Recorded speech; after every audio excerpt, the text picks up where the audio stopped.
What if the only way to escape was to notice the one thing that doesn't belong? One missed detail, and the hallway resets again, trapping a man inside an endless subway nightmare where reality slowly starts breaking apart. The movie begins in a crowded subway train on his way to a temp job. An asthmatic man observes a frustrated passenger screaming at a meek mother cradling a crying baby. Like everyone else in the same car, the man chooses to ignore the confrontation. Upon exiting the train, the man takes a distressing cell phone call from his ex-girlfriend, who informs him she is pregnant. Unsure what to do, the two of them contemplate the rift in their relationship as the man agrees to meet her at the hospital to make a decision about the pregnancy. After their call cuts off, the man strangely finds himself in a sterile, deserted subway corridor distinguished by posters on the left wall and 3 doors on the right, among other details. A lone man carrying a briefcase walks past him in the opposite direction. Every time the asthmatic man walks forward and turns several corners, he inexplicably finds himself back in the same corridor with the other man walking past him. The Lost Man. On the Lost Man's fourth loop, the walking man stops to smile menacingly. Frightened, the lost man runs back in the direction he came from. Finding himself in the same corridor once more, the man again turns around to flee from bleeding walls. The man now notices that a yellow exit sign that previously had the number 0 now shows the number 1. An information sign next to the number outlines instructions that tell the man if he finds an anomaly in the corridor, he must turn around. If he doesn't see anything different, he should keep going forward. Continuing in this manner, he will eventually be able to leave once the number indicates exit 8, but if he makes a mistake, he will be returned to the beginning at exit 0. After noting the corridor's specific details, the man turns around at anomalies that include the walking man stopping to smile, babies crying inside lockers, and eyes on a sign turning to look at him. This gets the man to exit 4. Seeing no anomalies in the next corridor, he moves ahead to exit 5. The lost man receives another call from his partner, who is having a hard time deciding what to do about her pregnancy. The man recounts how he failed to defend the mother being screamed at on the train as evidence that he would not be a good father. He also tells his partner he is trying to find the subway exit so he can meet her at the hospital.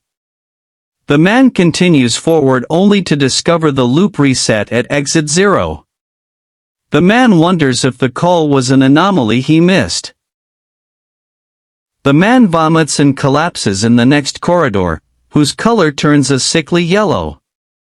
Once he recovers, he turns around and advances to exit 1.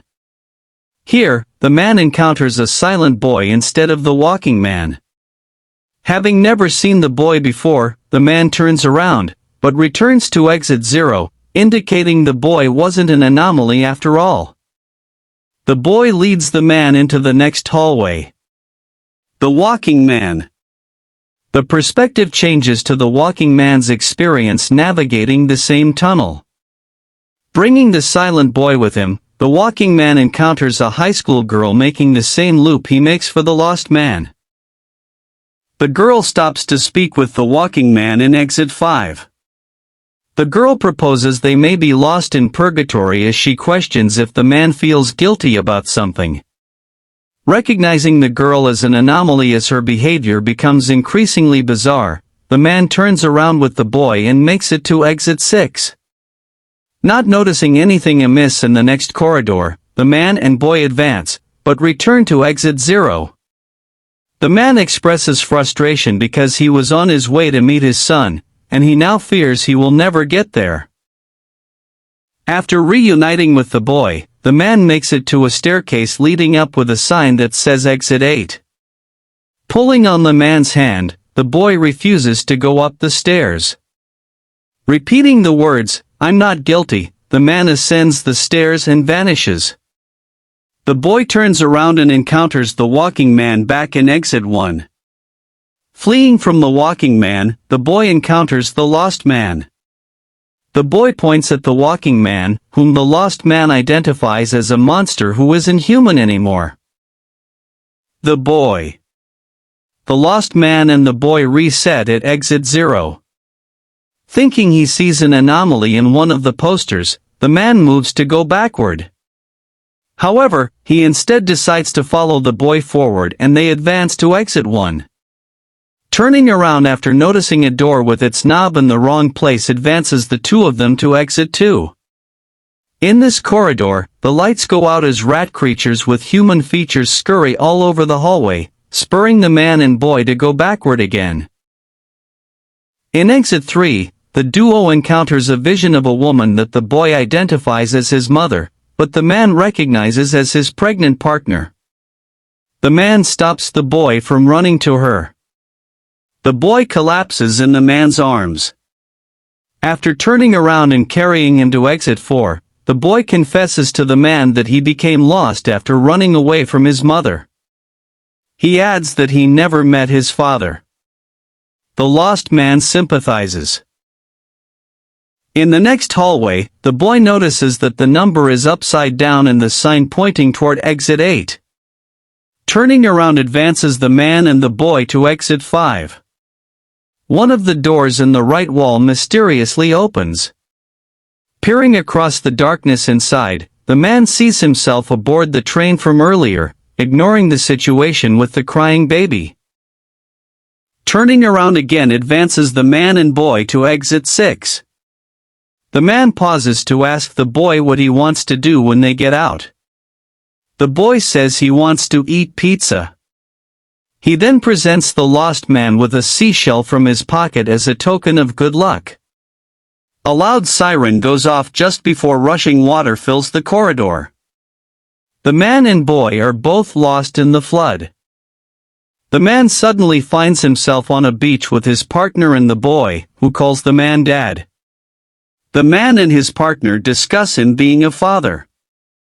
The boy gifts him with a seashell. The man tearfully embraces the boy. The man then finds himself back in the flooding hallway, endangering himself to save the boy from drowning.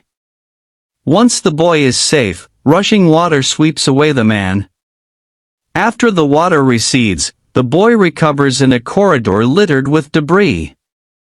Turning around, the boy makes it to exit 7 and moves forward out of sight.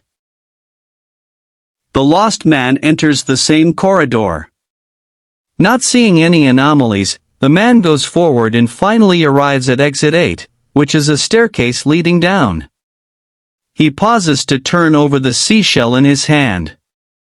By descending the stairs, the lost man seemingly returns to reality. Although everyone else is exiting by ascending the stairs he just went down, the man continues forward toward the subway platform. Along the way, the man calls his partner to tell her he is coming to meet her. He ends up boarding the same crowded train where his experience began. This time, however, as tears well in his eyes, the man decides to intervene on behalf of the mother being screamed at. Thank you for watching. Please make sure you like, comment and subscribe for more.